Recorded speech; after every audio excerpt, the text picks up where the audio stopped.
Salam sejahtera anda bersama saya Nala Huda dalam Awani Global. Setakat ini sekurang-kurangnya lebih 800 rakyat Myanmar yang terkorban sejak rampasan kuasa dilancarkan oleh junta tentera pada Februari lepas. Walaupun ASEAN telah bersetuju untuk mencapai kata sepakat, 5 kata sepakat ataupun 5-point consensus, namun pelaksanaannya dilihat agak perlahan dengan keganasan itu masih lagi berterusan.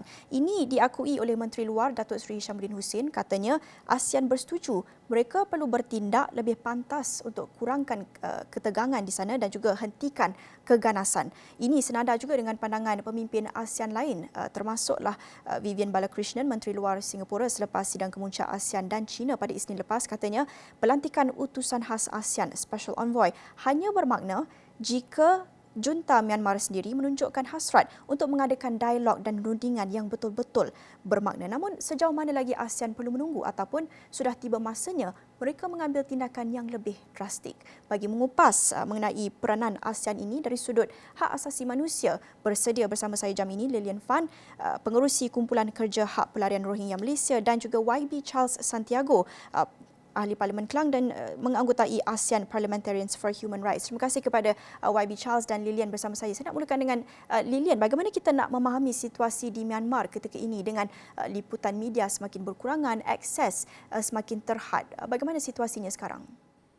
Situasi di Myanmar sekarang semakin lama semakin parah lah. Yang kita lihat sekarang uh, dari saat ada persetujuan dengan ASEAN leaders untuk 5-point consensus, setiap agreement yang diberikan itu belum dipenuhi. Jadi yang nombor satu adalah untuk menghentikan kekerasan yang terjadi, pembunuhan itu belum terjadi, penghentian itu. Dan yang kedua ada laporan dari lapangan bahawa intensity kekerasan yang digunakan oleh askar, oleh Tatmadaw itu juga meningkat. Jadi saya melihat bahawa nombor satu kekerasan meningkat, tapi yang kedua dan mungkin ini tidak begitu nyata juga adalah penghancuran sistem ekonomi dan penghancuran sistem kesihatan. Dan dua hal ini saya kira kita perlulah memperhatikan dan itu sangat membimbangkan saat ini. Lilian, saya melihat konflik ini mungkin sedikit membayangi isu-isu lain, terutamanya isu pelarian yang sudah lama wujud, terutamanya membabitkan etnik Rohingya. Bagaimana pula nak melihat konflik ini daripada perspektif mereka, daripada sudut isu-isu pelarian pula? Dari sudut isu pelarian, yang pertama sekarang kita sudah melihat penambahan pelarian dari Myanmar bukan hanya dari kumpulan etnik Rohingya atau Kachin, tapi juga dari kelompok-kelompok lain, termasuk orang bandar yang tinggal di tempat seperti Yangon atau Mandalay yang cuba sekarang melarikan diri ke regions di tempat sempadan seperti Chin State ataupun Karen State, Kaya State.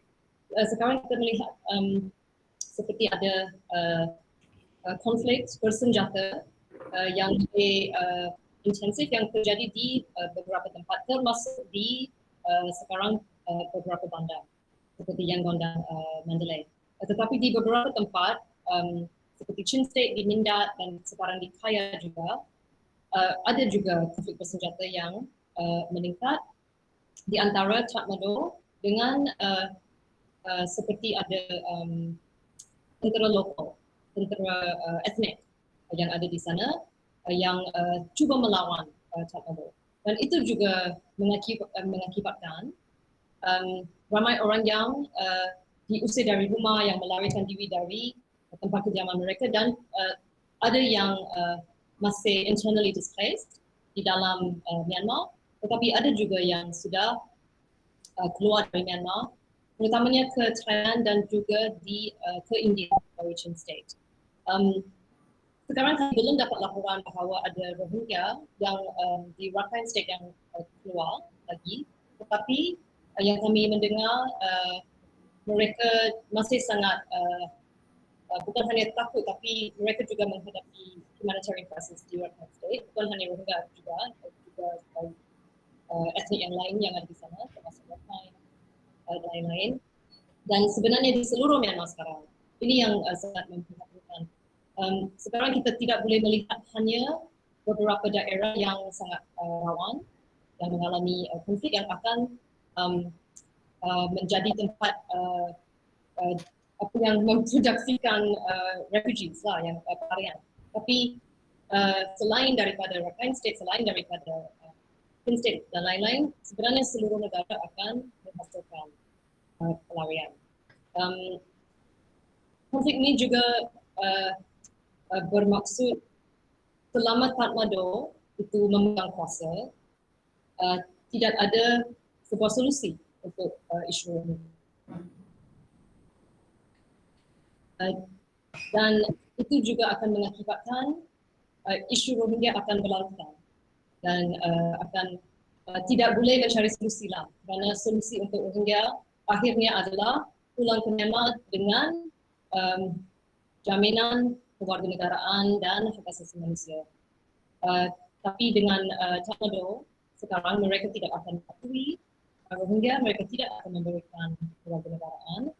Rohingya sekarang sudah melakukan pendekatan dengan NUG, dengan National Unity Government, dan mereka seperti sebulan lalu lah mereka dah kirim satu surat ke NUG dengan beberapa syarat. Dan mereka juga mendapat jawapan dari NUG. Sekarang NUG juga sudah mengeluarkan macam policy statement mereka terhadap isu Rohingya, dan mereka berjanji mereka akan menjalankan satu reformasi terhadap undang-undang kewarganegaraan dan mengakui Rohingya sebagai warga negara. Itu sangat penting, satu langkah yang sangat penting. Tapi selama ada konflik ini di antara Tatmadaw dengan NUG, kita tidak boleh juga menjaminkan siapa akhirnya akan memegang kuasa di Okey, itu dari sudut isu pelarian dan kita akan lihat bagaimana untuk mencapai penyelesaian yang lebih menyeluruh, lebih holistik dan mengambil kira semua pemegang taruh terutamanya bagi pelarian di Myanmar. Charles, sebelum kita nak mengupas isu ini dari pelbagai aspek secara lebih spesifik, bagaimana YB Charles melihat konflik ini dan juga peranan ASEAN sejak Februari lalu sehinggalah kini? Bagaimana mereka memainkan peranan mereka secara keseluruhannya?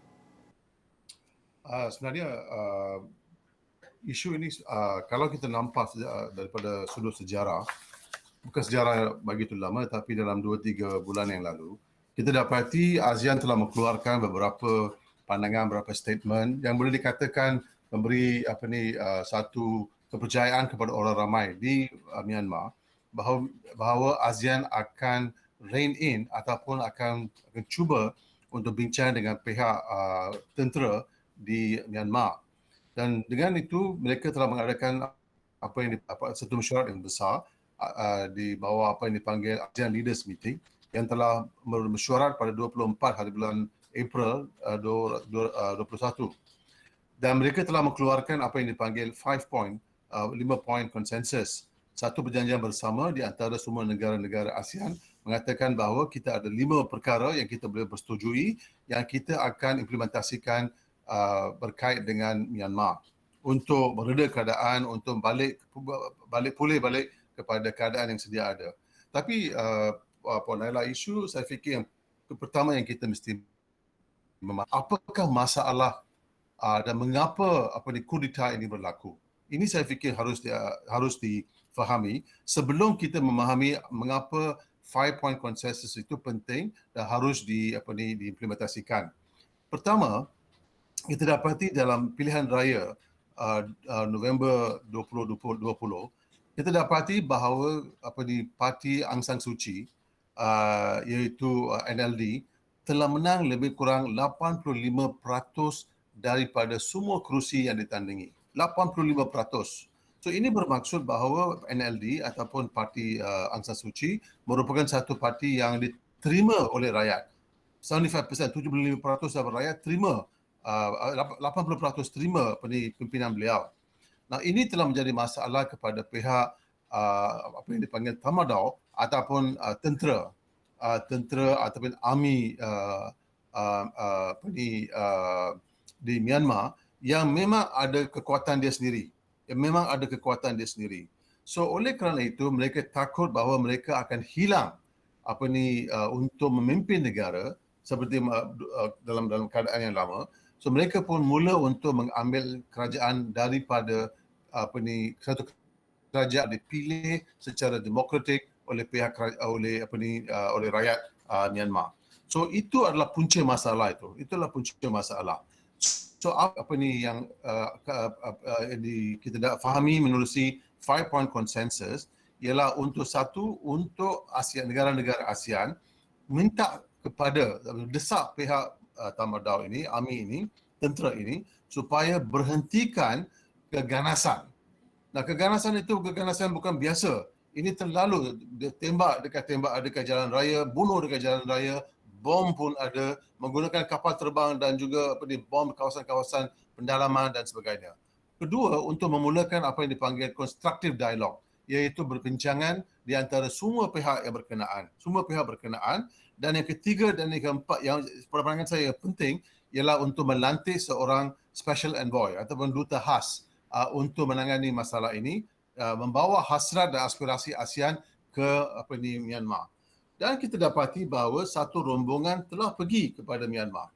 2-3 hari yang lalu, dan kalau kita nampak apa yang mereka buat, maka kita pun nak ketawa ke ataupun kita menangis ke pun tak tahu. Sebab mereka telah membincang untuk menghantar election observers, pemerhati election pilihan raya yang kalau diadakan di Myanmar. Isu yang depan kita bukan pilihan raya, dan juga mandat yang telah diberikan kepada ASEAN bukan untuk menjadi pemerhati pilihan raya. Tidak, langsung tidak. So ini menjadi tanda tanya apakah hasrat dan kepentingan siapa yang diwakili oleh ASEAN.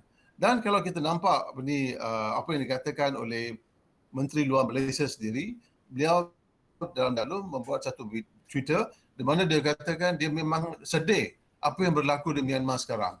Dan dia katakan dengan jelas bahawa ASEAN tidak dapat membuat apa-apa cubaan yang baru, perbincangan yang baru dengan pihak AMI ini.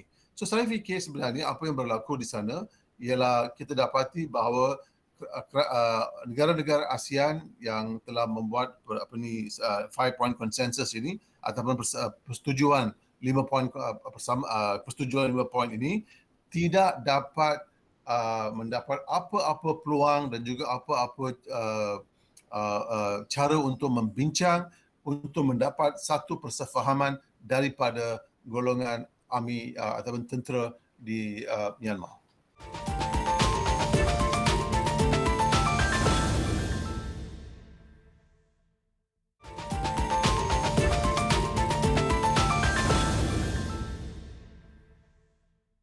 Saya nak juga tahu bagaimana pula pandangan Lilian terhadap pendekatan usaha ASEAN setakat ini dalam menangani konflik di Myanmar. Apa pandangan Lilian? Bagi pandangan saya, masalahnya saya setuju dengan bagi Charles sebenarnya. Tapi saya rasa masalah yang paling dasar juga adalah level leadership dan experience leadership kami sekarang di ASEAN yang mungkin kurang tidak begitu berpengalaman bagaimana untuk handle, bagaimana untuk menenangi satu situasi rumit yang berkaitan dengan konflik senjata. Jadi pada tahun 2008, ASEAN juga melakukan sebuah inisiatif yang inovatif untuk mengkoordinasikan mission kemanusiaan, bantuan kemanusiaan ke Myanmar selepas terjadinya Typhoon Nargis. Right? Jadi di Mei, kalau tidak salah Mei 2008, ada Typhoon Nargis, kemudian Myanmar tutup kepada semua. Kemudian ASEAN yang menegosiasi dengan Myanmar itu masih di bawah Tatmadaw waktu itu, di bawah Tan Shwe. Dan ASEAN berdaya untuk meyakinkan Myanmar bahawa Myanmar harus menggunakan ASEAN untuk masuk dan memainkan peranan koordinasi dan fasilitasi. Dan sebenarnya itu itu hanya terjadi kerana ada ketegasan dari beberapa negara ASEAN, terutamanya pada masa itu Singapura dan Malaysia yang memainkan peranan yang sangat tegas. Tetapi saya rasa kali ini, walaupun ada statement yang agak tegas lah dari kerajaan Malaysia, dari Singapura dan dari Indonesia, tapi untuk follow up statement itu yang paling penting. Bagaimana untuk membentukkan architecture, sebuah proses yang boleh menjaminkan ASEAN dapat masuk, dapat akses dan boleh negosiasi dengan semua pihak. Jadi saya rasa sekarang sebenarnya pada leaders meeting itu, saya masih berasa agak bukan positif lah, tapi masih punya harapan bahawa kalau ASEAN mobilisasi human resources yang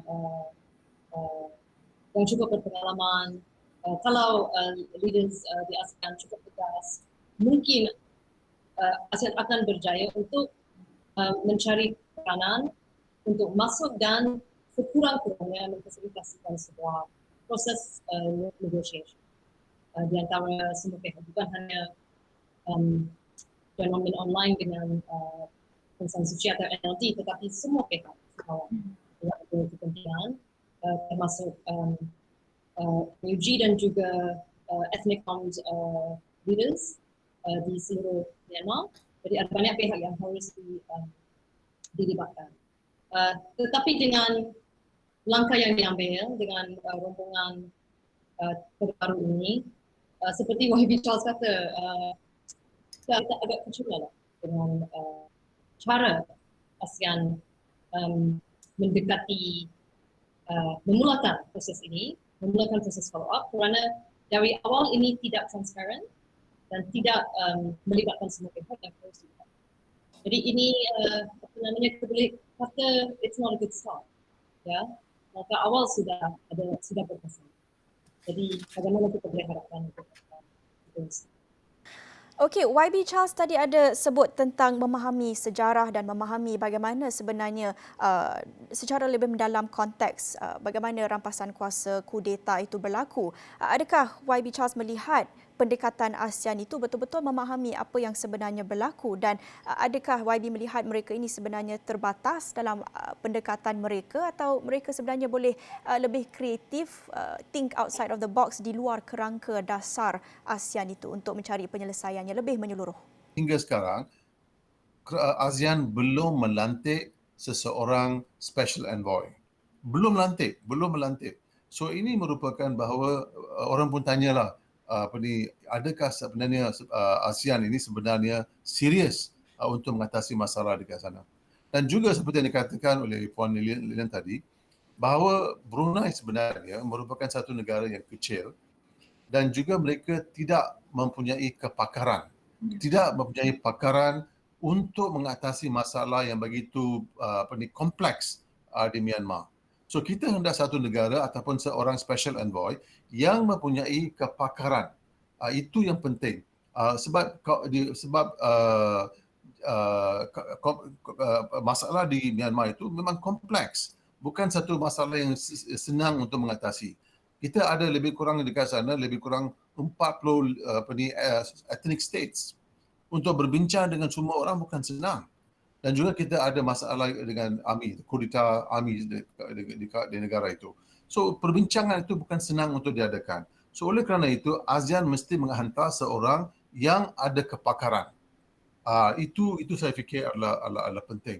Atau tidak nothing can be done. Bukan senang untuk mengatasi masalah di sana. Jadi untuk memilih utusan khas ataupun special envoy ASEAN bagi menangani isu konflik ini harus strategik, sangat penting. Ramai yang beberapa pihak berpandangan Indonesia berada dalam posisi terbaik untuk dengan kepakarannya, pengalamannya untuk menjadi ataupun dilantik sebagai special envoy utusan khas ini. Pandangan YB Charles pula, siapa mungkin, negara mana yang mungkin ada kepakaran itu kalau bukan Brunei? Mana lagi yang perlu dipertimbangkan sebagai calon utusan khas ini?